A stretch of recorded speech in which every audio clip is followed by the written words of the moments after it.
Forget the old advice about looking for bad grammar or spelling mistakes.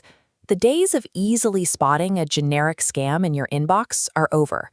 Today, cybercriminals use generative artificial intelligence, systems that can instantly generate human-like text, to write perfectly fluent, highly customized messages at scale. This diagram illustrates the process. Attackers scrape public data, like your company's website and LinkedIn profiles, and feed these details into an AI. The system then outputs a message that perfectly mimics the exact writing style and tone of your own leadership team. When the grammar is perfect and the context is accurate, our traditional defense, spotting a weird word or a typo, simply evaporates. The threat has evolved from identifying broken English to questioning the intent of the request itself. Imagine you are at your desk on a typical Tuesday, and an urgent email arrives. It appears to come directly from your department head. The message is clear. They need you to review a confidential document right away, and they've provided a link for you to log in before an upcoming meeting. Looking closely at this email, you can see why it works. It uses a personalized greeting, references current internal project names, and carries the exact authoritative, polished tone you expect from an executive. The text itself is a flawless imitation of reality. It builds instant trust, creating an invisible trap that sets up the attacker's real move. Attackers know that even perfectly crafted emails sometimes get buried in an inbox. To guarantee a response, they escalate the pressure. You receive a sudden follow-up voice or video call. The voice sounds exactly like your boss, complete with their vocal cadence, generated using synthetic media. The synthesized voice gives a strict order. They demand immediate approval for a wire transfer or an instant login to a new portal, explicitly instructing you not to discuss this with anyone else.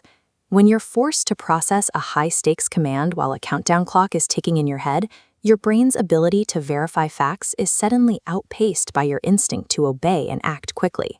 This is the goal of the attack, to flood your senses with urgency until your logical defenses can't keep up. The actual technology creating the voice or face doesn't need to be flawless. The deepfake's only real job is to induce panic, forcing you to act before you have time to think.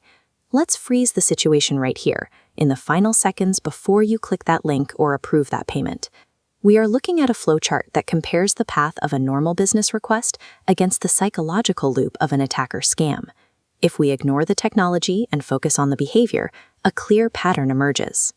The first major anomaly on the attacker's path is artificial urgency. They are trying to bypass your standard operational procedures by creating a false emergency. Next is the demand for secrecy. The instruction to keep the request quiet isolates you from colleagues who might otherwise spot the scam. Third is the action payload itself.